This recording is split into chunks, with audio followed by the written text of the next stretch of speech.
Hey everyone, I'm Kevin with JcrOffroad. In today's video, I'm going to walk you through how to install our engine skid on this 2022 Ford Bronco Sport.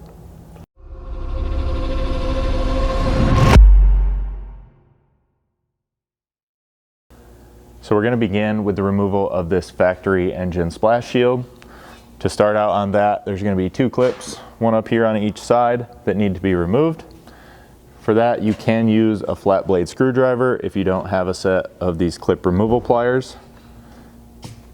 There's little kind of cutout tabs in this that you should be able to get a screwdriver underneath and maybe just twist it or pry and pop each of those free. After that, there's going to be 13 Torx head fasteners holding this in place. For those, you're going to need a T30 Torx, and you can just work your way around and get all of those removed. Once you have all the fasteners removed, there's just going to be one kind of locking tab in this cover here, so you can kind of just pull down on the center while you push forward and get that free, and then slide the whole thing back to get it out of the way. Now, before the skid can go up on the vehicle, you are going to need to install 8 of these 6mm clip nuts.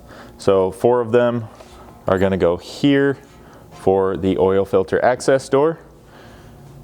These, if you've never done them before, just kind of start over that edge. You can press them in until they line up with each of these holes. And then just make sure that this protruding nut portion is facing up here on the skid.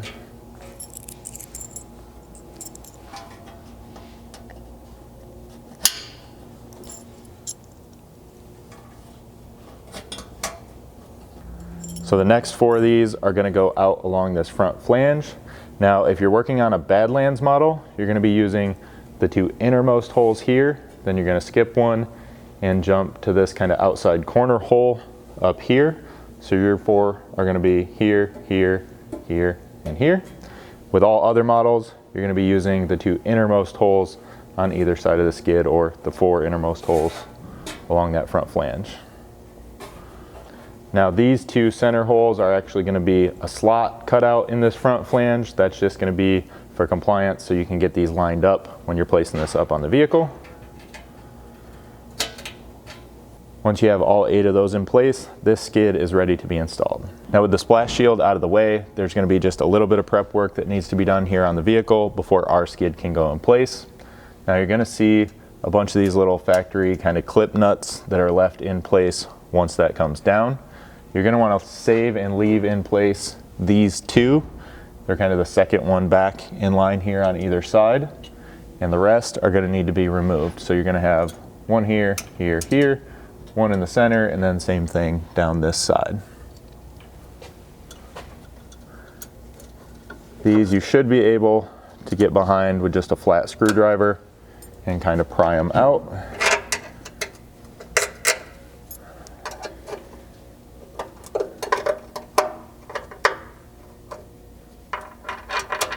And you don't really need to worry about saving these because they're not going to be reused. Now you're going to want to find the 2 nut tabs that came along with your kit. These are going to install through these 2 holes here at this kind of rear engine cross member. So you're going to want to have them kind of in this orientation when they go up into the holes, with these little tabs facing down. It's going to slide in kind of up and forward, and you're going to be looking to line those up with these factory holes here. These can kind of be easily identified because they're like a hex hole cut out into the cross member there.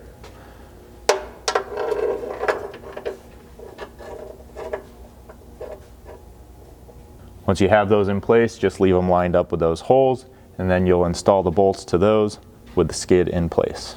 Next, you'll be installing the 2 5/16 clip nuts you'll find in your bolt pack. These are going to install in the 2 holes here toward the front where you would have removed those factory smaller clip nuts. So these are kind of a rectangle hole. It might be a little tough to see there, but you're going to want to open that up using just like a step bit like I have here, up to 3/8 before sliding these in place.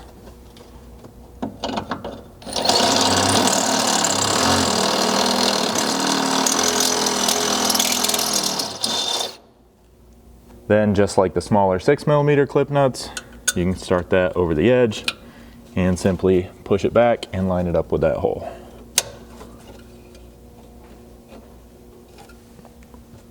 Now at this point, we're ready to get the skid installed here on the vehicle.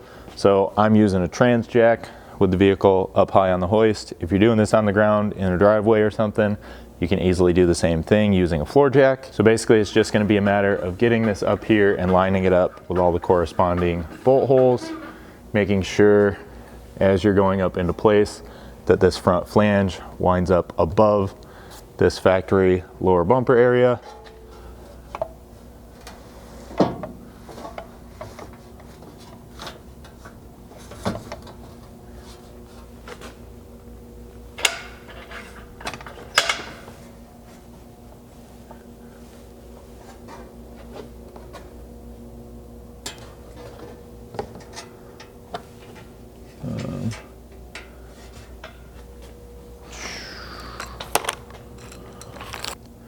Once you have things close and it's looking like you're getting lined up, you're just going to need to find the appropriate hardware for each mounting hole and kind of get it all started loosely before tightening everything up.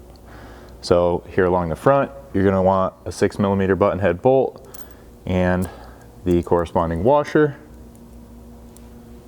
Those should thread nice and easily into those clip nuts that you installed earlier. Next, out on each end of this front flange, you're going to need a 5/16 button head along with a 5/16 flange nut. These you'll reach in kind of through this cutout here and just slide them up and over the factory hole in the front cross member, and then simply line it up and start this bolt.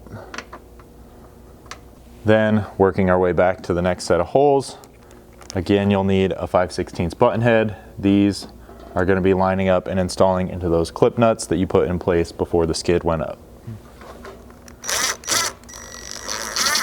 Then again, working our way back to the next set of holes, you'll grab one of those factory Torx head fasteners to thread back into that factory nut clip. And same thing on the other side. So then lastly, for the two rear fasteners here, you'll be using two more of those 5/16 button heads. And then you can always use the little tab here at the end of the nut tab to kind of just aid in alignment to get these started.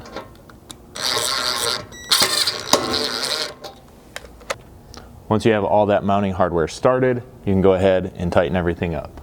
So for your 5/16 button heads, you'll need a 3/16 hex.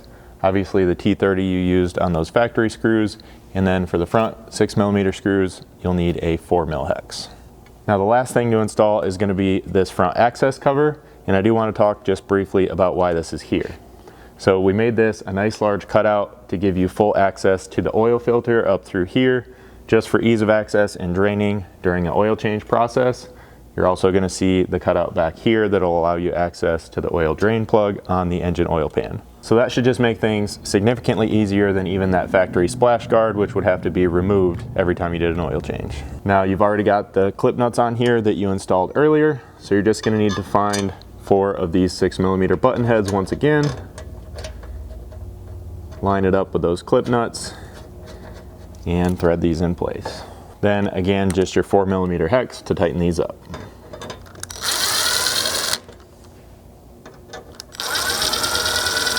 Now this skid is going to be fully compatible as well with our front lower bash plates that are going to wrap around the front of here and protect this lower end of the front bumper as well, along with the full skid system that we have available to protect the full underside of your vehicle. So if you guys have any questions about this skid installation, be sure to check out the install doc on the website, or you can reach out to us directly. You can email us at info@jcroffroad.com or give us a call at 269-353-1184.